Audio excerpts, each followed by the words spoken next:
Good morning everyone. हम लोग आज देखेंगे 14 अगस्त का द हिंदू। तो शुरू करते हैं। फर्स्ट न्यूज है एक्सपोर्ट प्रमोशन मिशन को लेकर के, जो फर्स्ट पेज पर न्यूज थी उसी को हम लोग थोड़ा देखते हैं कि क्या है इसमें।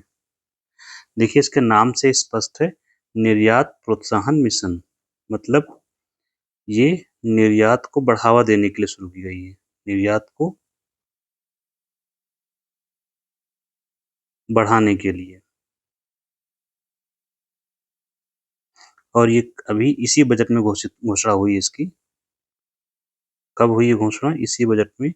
ये जो बजट कौन सा है, 2025 और 26 का। ये इस समय चर्चा में क्यों है? रीजन है इसके पीछे का। क्या रीजन है? अमेरिका द्वारा लगाया गया टैरिफ।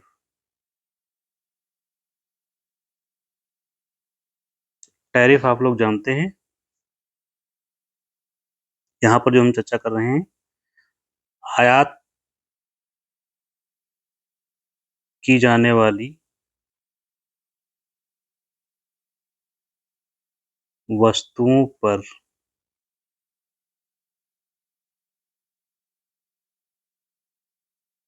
लगने वाला या लगाया जाने वाला कर।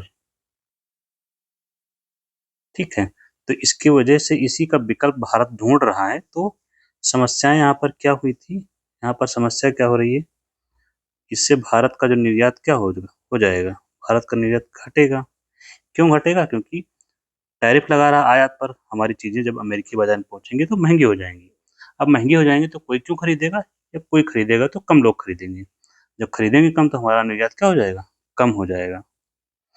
तो इसी निर्यात का जो कम हो रहा है, तो इसी को बढ़ावा देने के लिए हम इसको ला रहे हैं, एक्सपोर्ट प्रमोशन मिशन। यहाँ हमारा जो प्रभावित क्षेत्र है, निर्यात जो कम होगा उसमें प्रभावित क्षेत्र कौन सा है, किस पर ज्यादा प्रभाव पड़ रहा है? तो सबसे ज्यादा है टेक्सटाइल, वस्त्र उद्योग पर प्रभाव ज्यादा पड़ रहा है। और झींगा मछली जो श्रिम्प होती हैं, श्रिम्प, इनके पर वस्त्र उद्योग हो गया। इसके अलावा आपका मैकेनिकल, यांत्रिक सामान प्लस केमिकल वगैरह है, इन सब चीजों का प्रभावित हो रहा है। तो इसके विकल्प के रूप में इसका सलूशन क्या है? भारत ने खोजा है एक्सपोर्ट प्रमोशन मिशन। तो इसका विकल्प है निर्यात प्रोत्साहन मिशन। तो इसके तहत भारत अब क्या करने की बात कर रहा है कि इसमें हम क्या करेंगे, जो क्रेडिट होता है, मतलब जो कॉस्ट ऑफ क्रेडिट को कम करेंगे। किसकी कॉस्ट ऑफ क्रेडिट को? जो एमएसएमई सेक्टर को दिया जाता है। एमएसएमई सेक्टर क्या होता है? Micro, small and medium enterprises. इनको जो दिया जाता है, क्रेडिट का मतलब यहाँ क्या होता है? लोन। तो कास्ट ऑफ क्रेडिट जो लिखा है हमने, इसका मतलब होगा ऋण।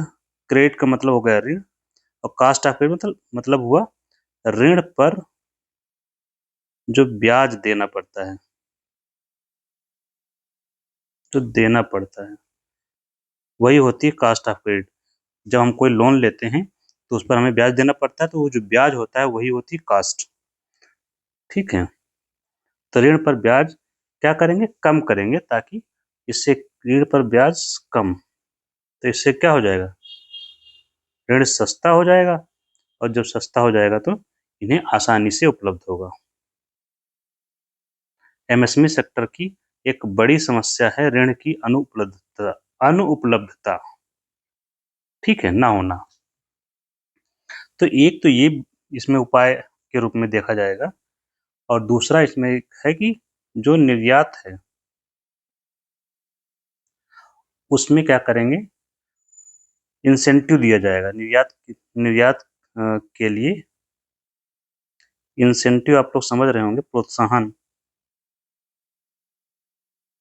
तो इस तरह से ये काम करेंगे इसमें। यहाँ पर एक चीज आपको समझनी पड़ेगी जब आप व्यापार के बारे में पढ़ते हैं। व्यापार का मतलब क्या होता है? वस्तुओं का आयात प्लस निर्यात, है ना। निर्यात में क्या होती चीजें? देश से बाहर। निह मतलब क्या? बाहर। और आयात का मतलब देश के अंदर, देश की ओर जो वस्तुएं आती हैं, देश में जो वस्तुएं आएंगी।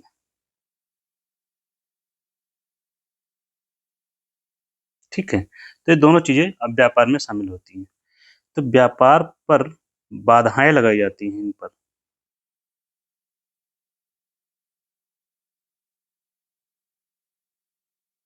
क्या लगाई जाती हैं? बाधाएं, देशों के द्वारा।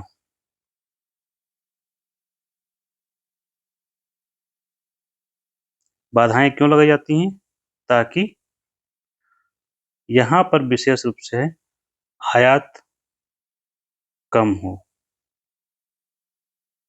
क्योंकि कोई देश लगाता है तो ये बाधाएं जो लगाई जाती हैं, इनके प्रकार क्या होते हैं? बाधाओं के प्रकार। तो ये दो प्रकार की होती हैं। एक होते हैं टैरिफ बाधाएं, या इंग्लिश में बोलते हैं बैरियर्स। BARRIERS। टैरिफ बाधाएं या शुल्क बाधाएं, ये क्या होती हैं? जब आयातित वस्तुओं पर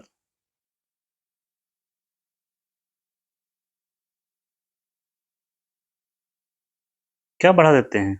टैक्स या टैरिफ, जो कि अमेरिका ने किया है। तो अमेरिका ने जो किया है उससे क्या बढ़ी है? टैरिफ बाधाएं बढ़ा दी उसने, टैरिफ बैरियर्स बढ़ा दिए हैं। और दूसरा प्रकार होता है इसका नॉन टैरिफ बैरियर्स।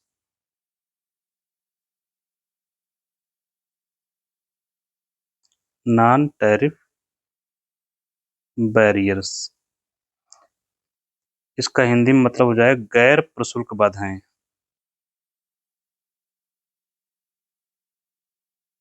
इसका मतलब क्या हुआ? ये वाला जैसे वहां टैक्स बढ़ा रहे हैं, टैक्स को छोड़कर जो होंगी वो गैर प्रशुल्क बाधाएं होंगी। जैसे कोटा लगा दिया उसने,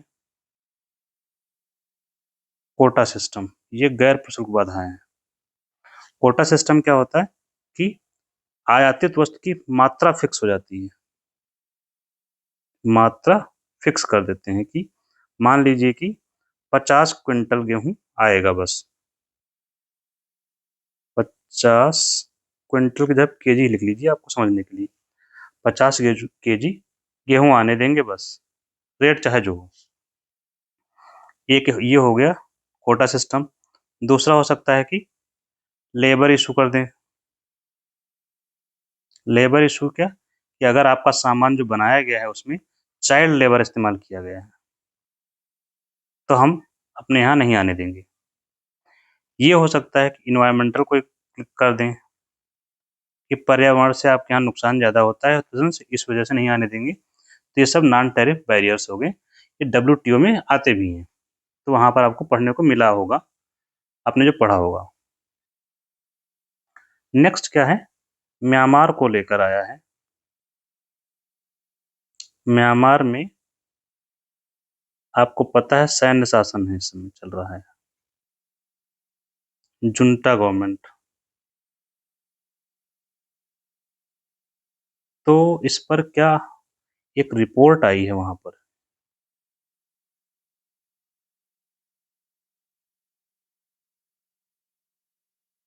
UN की एक संस्था, उस पर रिपोर्ट आई है, उसने रिपोर्ट दी है कि यहाँ पर जो है सिस्टमैटिक ढंग से, सिस्टमैटिक रूप से लोगों को टार्चर किया जाता है।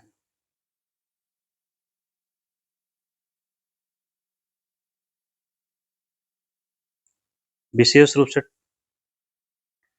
महिलाओं को, बच्चों को, महिलाओं के साथ तो गैंग रेप, ठीक है। इसके अलावा जननांगों पर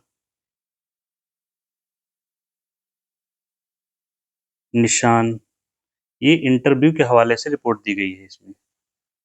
बच्चों को कैद कर लिया जा रहा है, प्लस पनिशमेंट बहुत हार्श पनिशमेंट दिया है, कठोर, तो मारपीट खूब हो रहा है, कठोर पनिशमेंट। मतलब ये कि म्यांमार में जो सैन्य शासन है क्या है, ठीक नहीं है। इससे मतलब ये, इसका मतलब ये हुआ जो हमने चर्चा की कि मानवाधिकार का हनन बड़े पैमाने पर हो रहा है, ठीक है। म्यांमार में सैन्य शासन कैसे आया वो आपको याद होगा। म्यांमार की एक लीडर थी आंग सान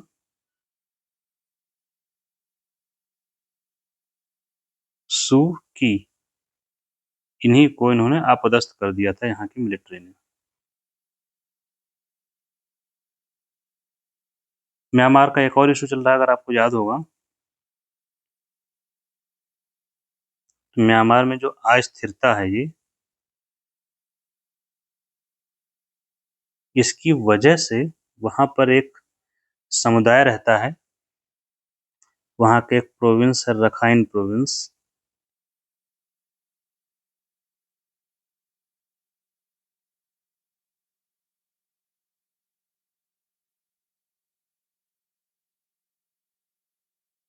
मुस्लिम समुदाय, उसके साथ बड़े पैमाने पर क्या हो रहा है, अत्याचार हुआ है। तो ये क्या कर रहे हैं वहाँ पे रहने वाले लोग, ये वहाँ से प्रवास कर रहे हैं,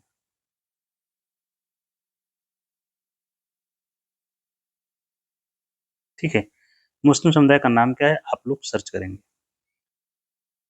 लिखेंगे तुरंत आ जाएगा नाम जो है, रखाइन प्रोविंस जैसे ही लिखेंगे तुरंत ही नाम आ जाएगा। नेपाल को लेकर एक न्यूज़ है,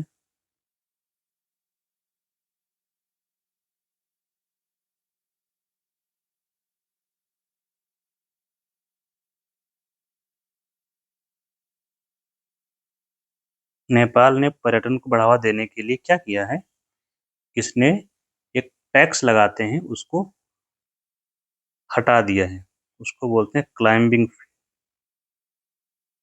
माउंटेन पर चढ़ाई करते हैं ना, तो उसको बोलते हैं क्लाइंबिंग। तो क्लाइंबिंग पर चार्ज लेते थे, क्लाइंबिंग फी, इसको क्या कर दिया है, हटा दिया है।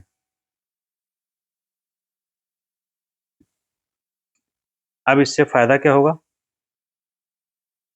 फीस हट गई है तो लोग पर्वतों पर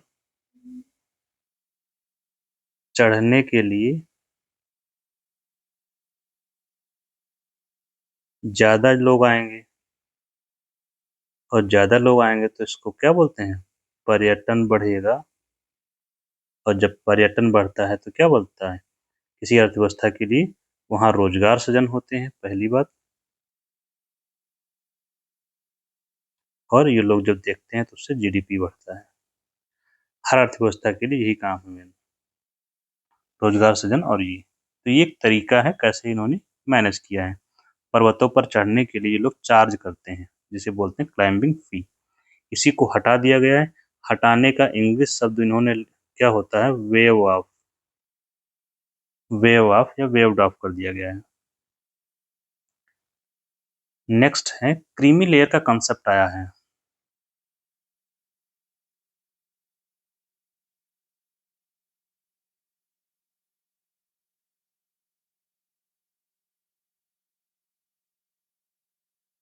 ये क्या है, इसमें दो तीन बातें हैं जो हमें लिखनी है, अभी चर्चा में क्यों है ये।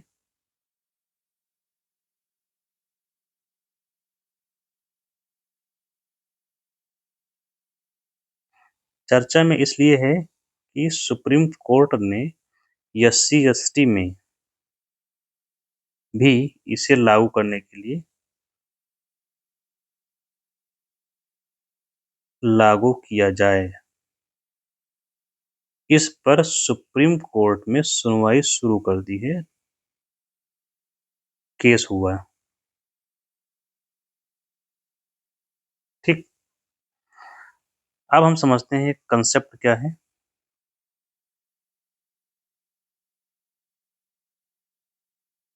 क्रीम से हो गया क्रीमी। लेयर का मतलब होता है परत। कंसेप्ट आप तो जानते हैं, अवधारणा। क्रीम जब समझ रहे हैं, क्रीम जैसे दूध होता है मलाई, तो वही मतलब है, यहाँ अर्थ इसका वही है।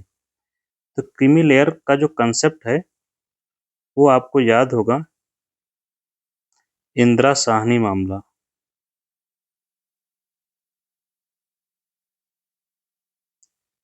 से इंट्रोड्यूस किया गया था। किसने इंट्रोड्यूस किया? सुप्रीम कोर्ट द्वारा। ये आप सुप्रीम कोर्ट लिखिए, एससी यहाँ हो जाएगा शेड्यूल कास्ट, सर्वोच्च न्यायालय ने। किसके लिए इंट्रोड्यूस किया था?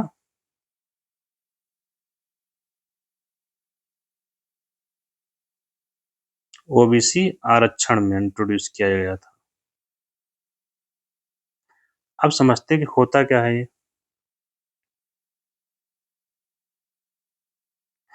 तो जो अमीर लोग हैं,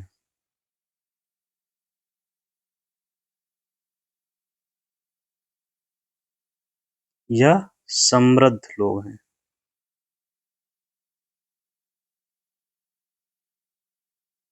कहाँ के?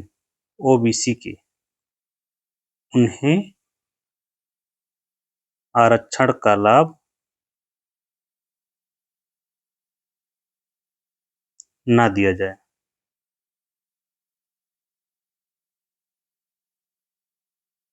तो क्रीमी लेयर का मतलब ये हुआ कि यहाँ पर अभी हम जब चर्चा करें ओबीसी की, तो ओबीसी समुदाय के वे लोग जो समृद्ध हैं, जो अमीर हैं, उन्हें ओबीसी के आरक्षण का लाभ न दिया जाए, बल्कि जो पीछे छूटे हुए लोग छूट गए हैं, उनको आरक्षण का लाभ मिले।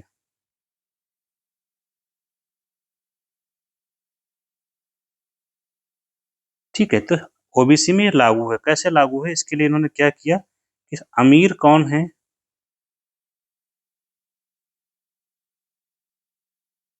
इसका पता कैसे चलेगा? तो इसके लिए इन्होंने इनकम का क्राइटेरिया सेट किया था, आय के आधार पर। अन्य आधार भी हैं, लेकिन मुख्य रूप से जो माना जा रहा है इनकम के आधार पर। तो इस समय मुझे जहां तक याद है वो 8 लाख रुपए वार्षिक आय है।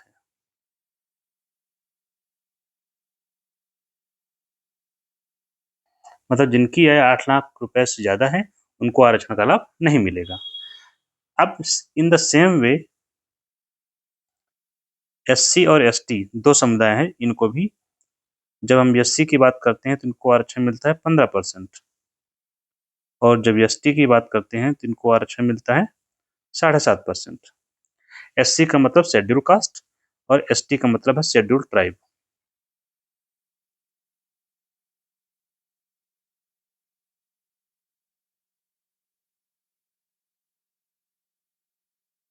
ठीक। तो जो आरक्षण ये मिल रहा है, हो क्या रहा है कि जैसे दोनों ही कैटेगरीज में कि जो समृद्ध लोग हैं, इस इन समुदायों में जो समृद्ध या सक्षम लोग हैं, उन्हीं को सारा लाभ मिल जा रहा है। कारण समस्या क्या है कि उन्हीं को आरक्षण का लाभ मिल जा रहा, उन्हीं को आरक्षण का लाभ मिल जा रहा है इस समय, जबकि जो पिछड़े लोग हैं इसमें, जो पिछड़े हैं, इसी समुदाय में, एससी में या एसटी में, उनको लाभ नहीं मिल पा रहा है।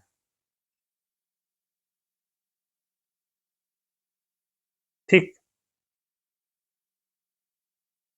मतलब ये कि जो लोग वास्तव में जिनको जरूरत है उनको लाभ नहीं मिल पा रहा है, इसी के लिए इसमें ये बात की जा रही है कि इसमें भी क्रीमी लेयर का कंसेप्ट लागू किया जाए।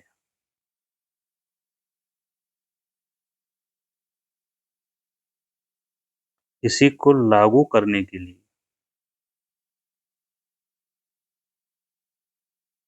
सुप्रीम कोर्ट में केस किया गया है, एससी में केस किया गया है, तो उसी पर सुनवाई करेगा। एक तो ये हो गया। आप लोग इस यहाँ पर एक चीज और है, यहाँ पर जो एससी और ओबीसी का विशेष रूप से इनके उपवर्गीकरण की बात चल रही है, आपको याद होगा। तो उपवर्गीकरण की जो बात चल रही है वो दोनों अलग अलग बातें हैं, ये भी अलग बात है, ये अलग बात है। इसमें क्या होगा कि एग्जाम्पल के रूप में ले लीजिए आप ओबीसी को। ओबीसी को आरक्षण कितना मिलता है? 27%। ठीक, अब इसी को क्या करेंगे, 3 कैटेगरी में बना देंगे। ठीक, मान लीजिए कि ये ज्यादा पिछड़े हुए हैं, ये ज्यादा पिछड़े हैं और इनकी संख्या भी मान लीजिए कि 60% है, ये 30% है और ये 10% इनकी जनसंख्या है। तो इन्हीं आधार पर जो आरक्षण 27% है उसी को ये बांट देंगे इसी में। ये हमने जनसंख्या लिखी तो इनको आरक्षण कितना मिलेगा, तो मान लीजिए कि इनको आरक्षण कर दिया गया कि 15% इनको मिलेगा। ठीक है, 7% इनको दे दिया और 5% इनको दे दिया, कुल कितना? 27% हो गया। ये है उप क्लासिफिकेशन, उप वर्गीकरण। ऐसे ही एससी में किया जाएगा, जिसको लेकर के इस पे एक आयोग भी बना था। कौन सा? जी रोहिणी आयोग, जी रोहिणी आयोग कमीशन, जी रोहिणी आयोग, मुझे यहाँ तक याद है, आप लोग एक बार हो सकता है देख लीजिएगा। ठीक है, तो ये उप वर्गीकरण का कंसेप्ट है। नेक्स्ट हम लोग चलते हैं टॉपिक पर, 5 नंबर। एक न्यूज है फर्स्ट पेज पर एफआरए को लेकर के।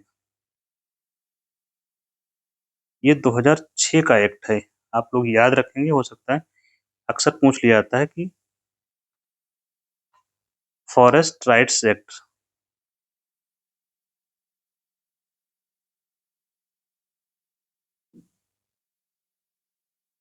2006 का है और इसके तहत जो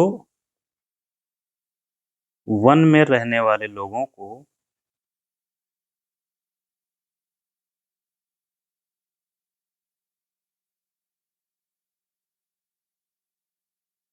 अधिकार दिया गया था, को अधिकार दिया गया है उनके जो जमीन है उस पर, जैसे कि इंडिविजुअल फॉरेस्ट राइट, जंगल पर अधिकार, आईएफआर, इंडिविजुअल फॉरेस्ट राइट,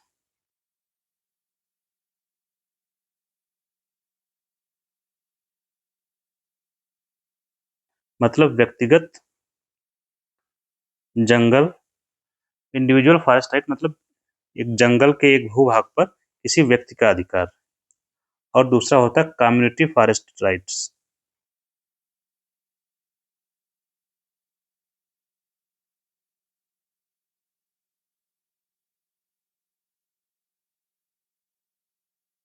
ये किसको मिलेगा? पूरे समुदाय को इस पे मिलेगा, मतलब कोई भूभाग दिया गया तो उस पर पूरे समुदाय का अधिकार होगा। पूरे समुदाय का मतलब जो 200-400 लोग रह रहे होंगे उन सबका होगा, और ये वाला जो होगा एक व्यक्ति को मिलेगा उतना। इंडिविजुअल मतलब होता है पर्सन या व्यक्ति। तो एफआरए को लेकर के हो गया। एक टेक्स्ट और कंटेक्स्ट में आया हुआ है एससी एसटी को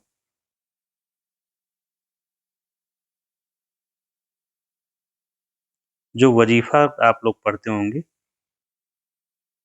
बचपन में सुना होगा, उसी को लेकर के है टेक्स्ट और कंटेक्स्ट में। देखते हैं क्या है। पहले तो हम लोग ये समझते हैं कि दो समुदाय अलग अलग हैं, ये दोनों, एक है एससी, एक है समुदाय एसटी और एक समुदाय है ओबीसी। तीनों को आरक्षण मिलता है और इनमें क्या किया गया है, इनके लिए एक स्कॉलरशिप है इनके लिए।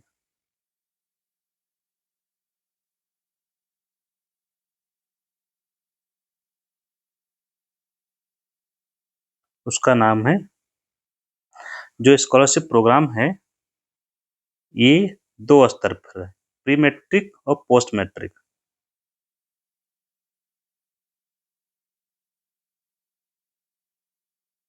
प्री मैट्रिक स्कॉलरशिप और पोस्ट मैट्रिक। प्री का मतलब होता है पहले, पोस्ट का मतलब होता है बाद में।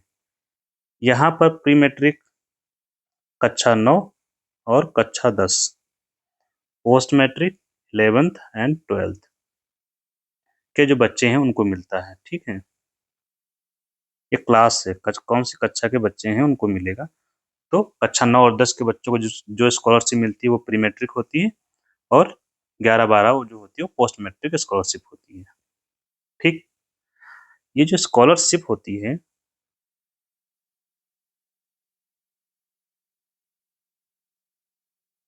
कौन सी, यही प्री मैट्रिक और पोस्ट मैट्रिक।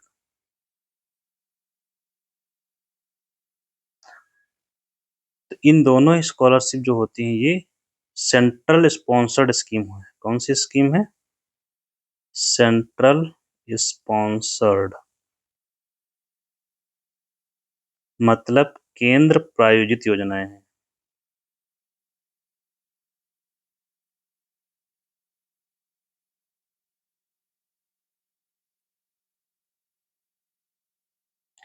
प्रायोजित आपने सुना होगा, ऐड जब आता है कभी कभी, तो उसमें आता नहीं, ये sponsored by this, sponsored by Nirma, sponsored by Kapil, ऐसा करके आता है।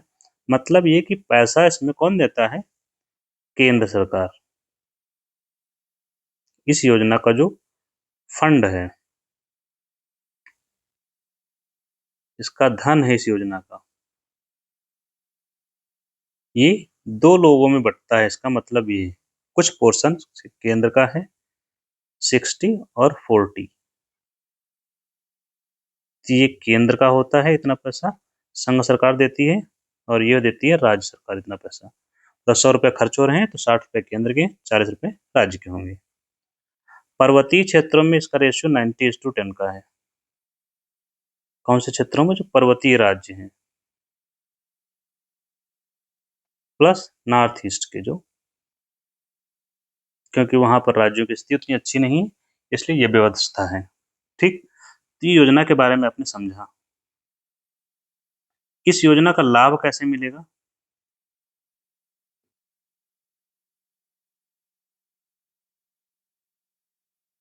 लाभ, इसके लिए फॉर्म अप्लाई होता है स्कूल से। अभी तो शायद ऑनलाइन कर दिया गया, फिर भी आपको फॉर्म अप्लाई करना है, वो तो अलग बात है।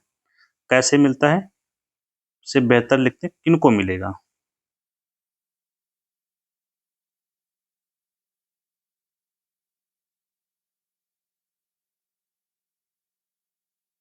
तो जिन बच्चों के अभिभावक, मतलब माता पिता की वार्षिक आय कितनी हो, अभी तक जो चल रहा है वो 2.5 लाख, 2.5 लाख से कम हो। मतलब ये, एक बच्चे को अगर स्कॉलरशिप लेनी है प्री मैट्रिक, तो उसके पिता की जो वार्षिक आय है वो 2.5 लाख से कम होना चाहिए। ठीक, इसी को बढ़ाने की बात चल रही है, इसी को, ये जो लिमिट है बढ़ा दिया जाए। ये रिकमेंडेशन की है एक कमेटी ने, हाउस पैनल कमेटी बोलते हैं। हाउस के बोलते हैं यहाँ पर, ये सदन की बात कर रहे हैं, संसद के सदन की बात। तो संसद के जो है कमेटी है, पार्लियामेंट्री कमेटी,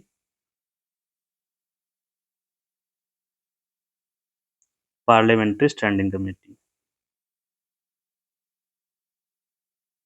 तो इसको बढ़ा दिया जाए तो इसका फायदा क्या होगा? फायदा ये होगा,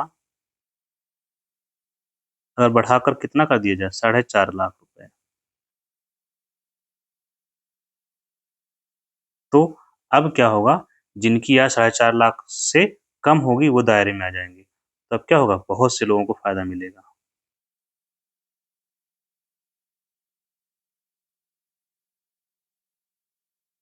बहुत से लोगों मतलब लाभार्थियों की संख्या बढ़ जाएगी। एक तो रीजन ये है। दूसरा क्या है, क्योंकि समय के साथ महंगाई बढ़ती है, समय के साथ महंगाई, या महंगाई को लिखते हैं हम लोग मुद्रास्फीति।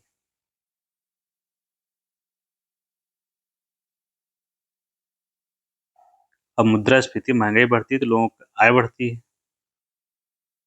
अब इस तरह किसी की आय पहले तो 2.5 लाख थी, मान लीजिए कि 2,40,000 थी या 2 लाख थी, 10 साल बाद उसकी आय खुद ही 4.5 लाख होगी, तो उसको तो लाभ ही नहीं मिल पाएगा इसका। तो इसलिए भी इसका रिवीजन जरूरी हो जाता है।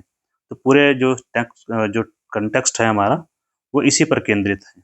यहाँ पर टू बी वेरी क्लियर, आपको जो करना है यहाँ पे याद,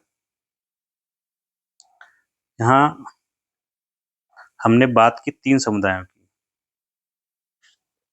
SC, ST और OBC, ठीक है। तो जो शेड्यूल्ड ट्राइब है, इसकी जो स्कॉलरशिप है वो देखता है जनजाति मंत्रालय। इनके लिए अलग से मंत्रालय ही बना हुआ है, जनजातीय मंत्रालय है।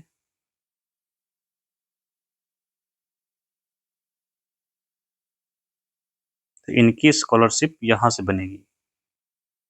प्री मैट्रिक और पोस्ट मैट्रिक स्कॉलरशिप ST के लिए ये चलाता है योजना। बाकी बचे SC, OBC plus DNT, D notified tribes. इनके लिए सामाजिक न्याय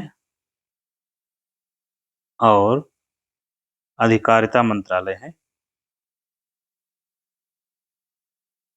ministry of social justice and empowerment. तो इनके लिए योजना ये चलाता है। तो दोनों लोग अपना अपना विचार कर रहे हैं, दोनों मंत्रालय। ये आप लोग याद रखेंगे नोट में।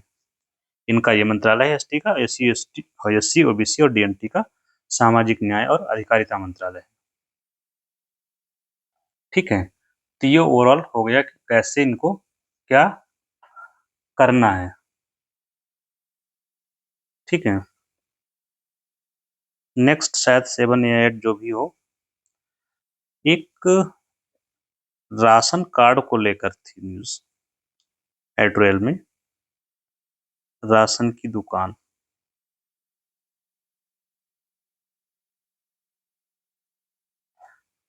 ये आपको याद होगा, जो सरकारी अनाज मिलता है वो कहाँ से मिलता है? तो हर जगह का अलग अलग है अपना, कहीं कहीं पर अलग अलग नामों से जाना जाता है उसको। तो ये मिलता है सरकारी भाषा में फेयर प्राइस शॉप से।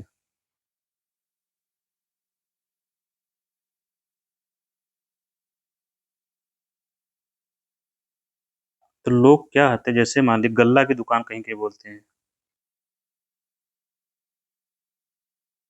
सरकारी गल्ले की दुकान। तो मान लीजिए कि सरकारी गल्ला यहाँ पर मिलता है, उसका घर यहाँ पर है, तो लोग रहते हैं यहाँ पर, तो ये लेने जाते हैं यहाँ पर, है ना।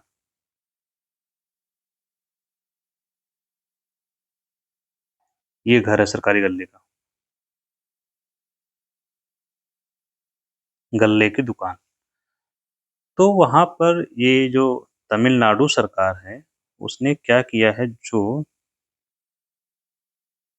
केरल में भी है, किया है उन लोगों ने, जो लोग सीनियर सिटीजन हैं, मतलब जो वरिष्ठ हैं, 70 साल से ज़्यादा, 80 साल से ज़्यादा, और जो दिव्यांग है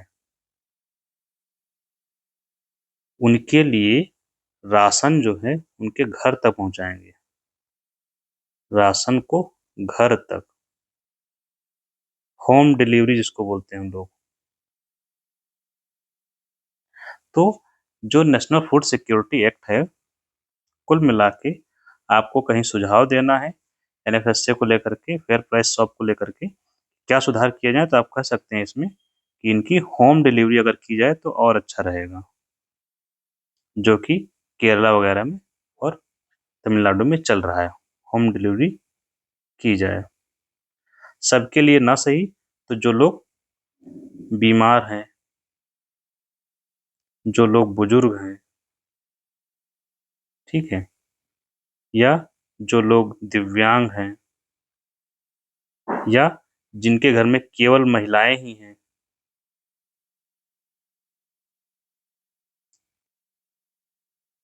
तो ऐसे घरों में इसकी डिलीवरी होम डिलीवरी की जाए तो ये हो सकता है।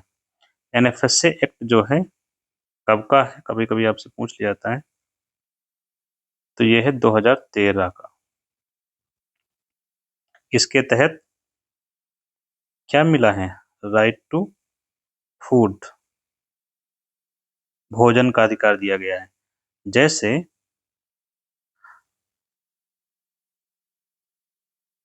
आप सुनते होंगे, मनरेगा का नाम सुना होगा आपने, इसके तहत क्या मिला है, राइट टू वर्क, काम करने का अधिकार, 100 दिन, 1 साल में। तो बातें याद रखेंगे, आपके एग्जाम में पूछी जाती है कभी कभी। इसी के साथ हम लोग खत्म करते हैं। Thank you.